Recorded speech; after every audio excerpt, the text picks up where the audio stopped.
Para saber la verdad de la milanesa, Gacetillas Argentinas. www.gacetillasargentinas.info.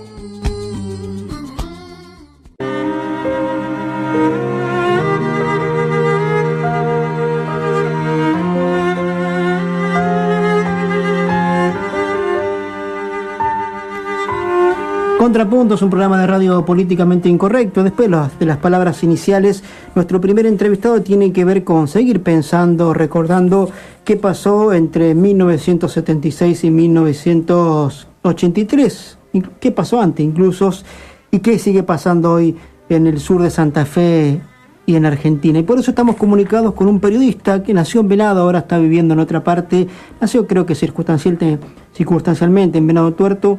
Se llama Jorge Cadús. ¿Qué tal, Jorge? ¿Cómo te va?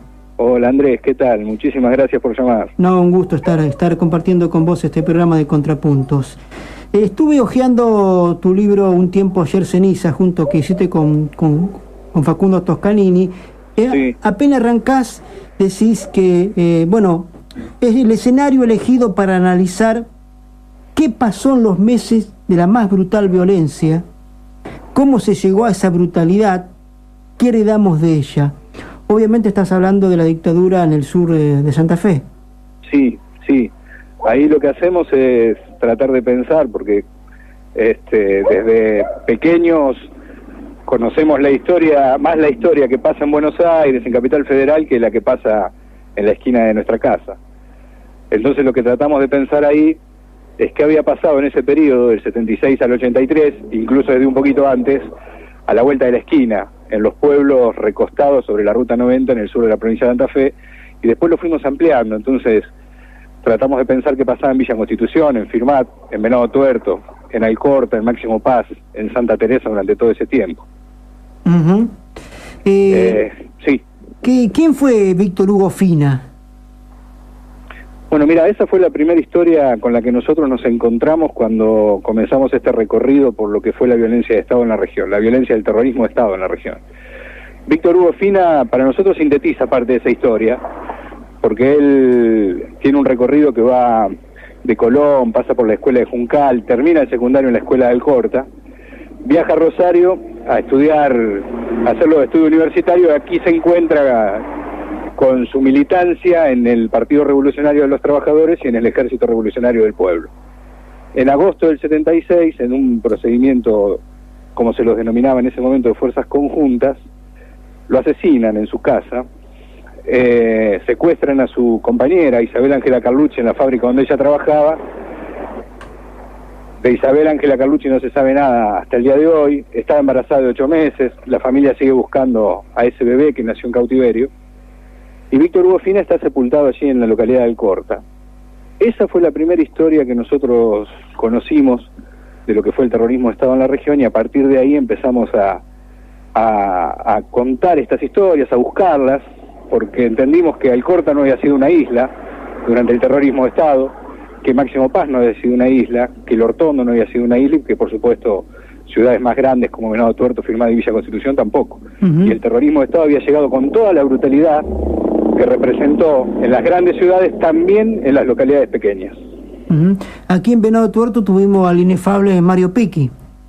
Claro, Mario Picchi, que llegó a Venado Tuerto en el 78, que fue el obispo de la diócesis de Venado Tuerto hasta que fue condenado en un juicio por otras cuestiones, no por el tema de los delitos de lesa humanidad. Pero Mario Picchi llega a Venado Tuerto después de ser el secretario privado de Monseñor Plaza en La Plata, nada más y nada menos, uno de los centros fuertes de la represión en esos años, y ahí era el encargado de recibir a los familiares de los desaparecidos que le iban a pedir algún tipo de asistencia espiritual a Plaza.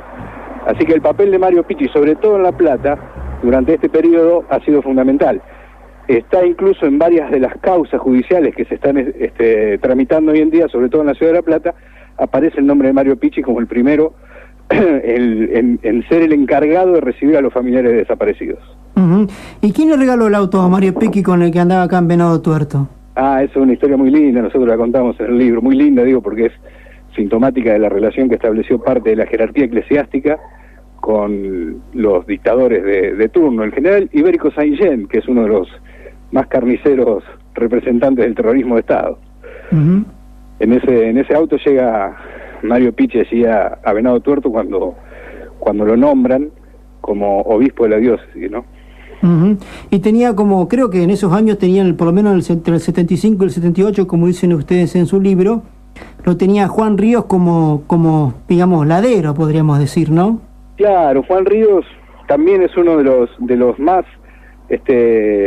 fuertes símbolos de la ligazón que había entre los sectores de la Iglesia y el terrorismo de Estado, porque Ríos fue nada más y nada menos que el encargado en Máximo Paz de desarticular varios movimientos sociales que se habían gestado allí en esa localidad.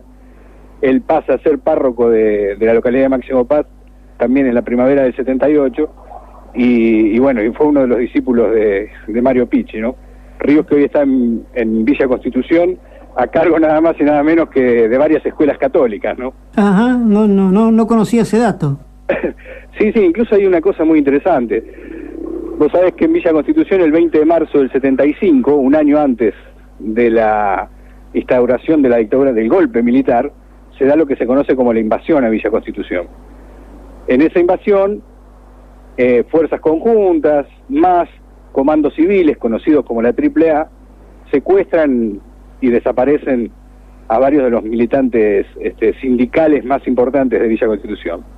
Uno de los tipos que recibe las columnas de la represión en Villa Constitución es Samuel Martino, que era el cura de Villa Constitución, haciendo sonar las campanas de la iglesia. Esto consta en los legajos de la CONADEP.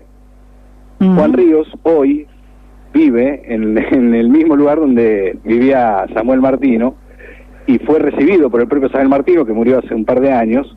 Fue recibido cuando llegó a Villa Constitución como su heredero. Así que la historia cierra completa en cuanto a estos personeros de la dictadura. ¿Pudiste hablar con Juan Ríos o algún tipo de esos personajes de esta historia trágica? Mirá, nosotros pudimos hablar una vez con quien fue interventor de la comuna del Corta, un suboficial principal de Marina, Bruso, que murió hace un año atrás, y el único argumento que nos dio es que él estaba muy viejo para conversar de estos temas y que no había que revolver tanto el pasado. Facundo Toscanini sí pudo entrevistar a Juan Ríos, y Juan Ríos lo que le dijo es que en esos años él era el dedo de Dios en la localidad de Máximo Paz, y que había que terminar con una violencia que no era evangélica. Esto se lo dice Juan Ríos a Facundo Toscanini en una entrevista que le pudo hacer, que está también está reflejada en el libro. Ajá. Sí. Me estabas comentando por vía mail cuando acordábamos esta entrevista que estás le están entrando a los desaparecidos aquí en Venado Tuerto y los pueblitos de la zona. Sí, vos sabés que empezamos a tratar de rearmar lo que fue la represión en Rosario en agosto del 76. Ahí se da una represión muy fuerte contra el Ejército Revolucionario del Pueblo y el Partido Revolucionario de los Trabajadores, que desaparece casi a 60 militantes, desaparece y asesina casi 60 militantes de esas agrupaciones. Y en esas historias que empezamos a rearmar nos encontramos con nombres conocidos por su militancia en Venado Tuerto, porque nacieron en Venado Tuerto, como el de Ricardo Klossman, como el de Ricardo Machado, María Laura González, que hace poquito falleció el papá ahí en Venado, Alejandro Pastorini, Jorge Novillo, Jorge Barrantes. Y es una historia que a nosotros nos parece que, lamentablemente, repite lo que pasó con Ángel Tacuarita Brandaza en noviembre del 72. Vos sabés que la historia de Tacuarita Brandaza abre la investigación de la CONADEP. Sí. Tacuarita Brandaza, militante de Venado Tuerto, que secuestraba en Rosario y que hasta el día de hoy continúa desaparecido. Esa historia se repite lamentablemente en otros nombres, como los del Vasco Itaurralde, como los de Klossman, Machado, que te contaba, porque ellos son secuestrados o asesinados tanto aquí en Buenos Aires como en Campana o aquí en la ciudad de Rosario, ¿no? Y después historias luminosas también, como la identidad que logran recuperar de la hija de Ricardo Klossman y Cecilia Barral. Cuando la secuestran a Cecilia Barral, la esposa de Klossman, ella estaba embarazada de 8 meses. Y hace un año atrás, en abril del 2011, se recupera la identidad a partir del trabajo incansable de la hija de Klossman, que vive en el Hortondo, y que logran restablecer la identidad de María Pía Josefina Kers como la hija apropiada de aquel matrimonio, de Closman y Barral, ¿no? Así que esas historias las estamos tratando de contar hoy, de armar hoy, para seguir armando esto que es una historia incompleta. Nosotros decimos que el libro Un tiempo ayer se dice es un libro sumamente incompleto, hoy más que nunca, porque se ha restituido la identidad de Islo Mersch y Cristina Cialzeta, que eran los dos cuerpos sepultados en la localidad de Melincue como NN en septiembre del 76, que es una de las columnas de ese libro, y hoy esa historia está completa.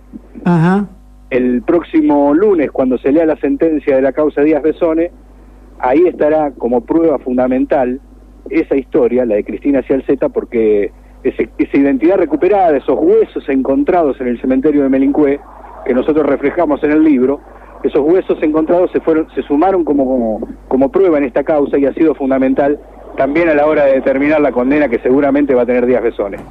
Por último, ¿cómo le está yendo con la presentación de Combatiendo al Capital, Rucci, Sindicatos y AAA en el sur de Santa Fe? Bueno, mirá, ese libro es del 2009 y también es un libro incompleto. Nosotros registramos ahí 66 casos de asesinatos cometidos por la AAA en la provincia de Santa Fe desde el 73 al 76, periodo de democracia o democracia formal, si se quiere, en estos arrabales. Desde junio del 73 al 24 de marzo del 76, 66 asesinatos registrados en el libro. Cuando nosotros comenzamos a presentar ese libro y lo seguimos presentando, se suman casos, y hoy estamos llegando, y por lo menos hay 10 casos más que estamos tratando de sumar a ese trabajo. Como todo trabajo periodístico, es una foto de un momento y es incompleto. Pero ahora estamos el 26 en Juncal, el 27 en Juncal, el 28 en Totoras, charlando de estos temas, y siempre con la compañía de las Madres de Plaza 25 de Mayo. Gracias, Jorge Cadús, por tu tiempo, y bueno, a seguir trabajando en esto de la memoria en el sur de Santa Fe. No, te agradezco muchísimo la generosidad de difundir nuestro trabajo, Andrés. Chao, un abrazo y hasta la próxima. Un abrazo. El periodista veradense que hoy vive en Alcorta, Jorge Cadús, que juntos a Facundo Tostanini hizo Un tiempo ayer cenizas, y después hizo Combatiendo al Capital, como le contaba, Rucci, Sindicatos y AAA en el sur santafesino. Espero que le haya interesado.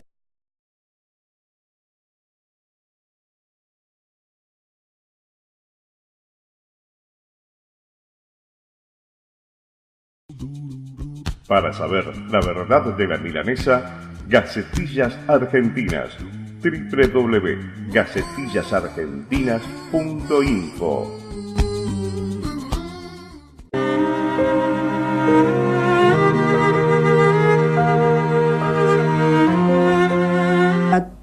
¿Qué heredamos de ella? Obviamente estás hablando de la dictadura en el sur de Santa Fe. Sí, sí.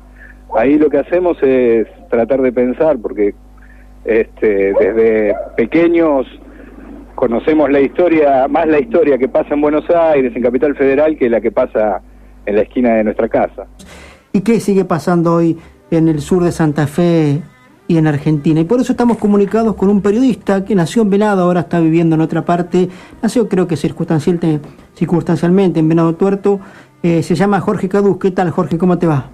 Hola, Andrés, ¿qué tal? Muchísimas gracias por llamar. No, un gusto estar compartiendo con vos este programa de...